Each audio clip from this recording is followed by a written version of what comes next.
On its first flight from New York JFK to Auckland, Air New Zealand was forced to leave dozens of baggage because a weather system over the eastern seaboard of the United States necessitated a brief detour that nearly drained and pushed the Boeing 787 Dreamliner close to its limits.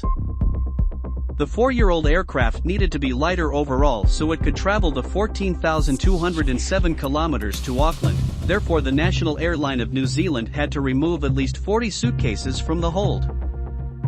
Air New Zealand, NZ1, took off from New York JFK on Saturday night almost 2 hours late and landed at 8:27 a.m. on Monday after a 16-hour 36-minute flight.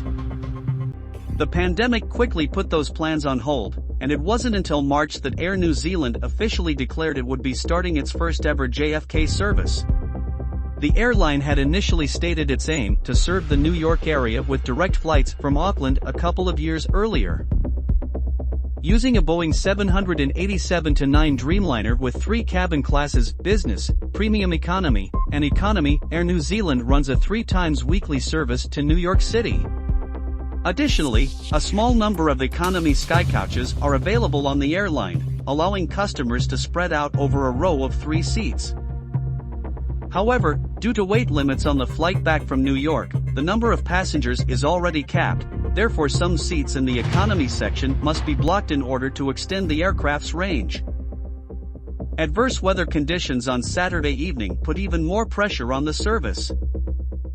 Chief Operating Officer Alex Marin explained to the New Zealand Herald that, unfortunately, given additional fuel requirements due to adverse weather, some customer bags were unable to be loaded in New York and we are getting them to New Zealand as soon as possible. We are in touch with customers to update them and reunite them with their bags. We're sorry for any inconvenience this has caused, Marin continued.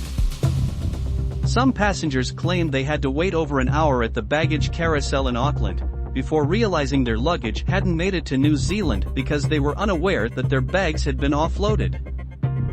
Before luggage returns to New Zealand, it could take at least 2 days.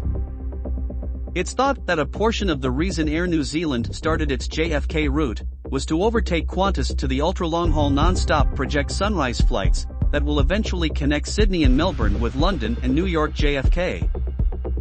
But not to be outdone, Qantas will introduce its own flights from Sydney to New York JFK, with a layover in Auckland, to compete directly with Air New Zealand. In June 2023, Qantas plans to launch the service.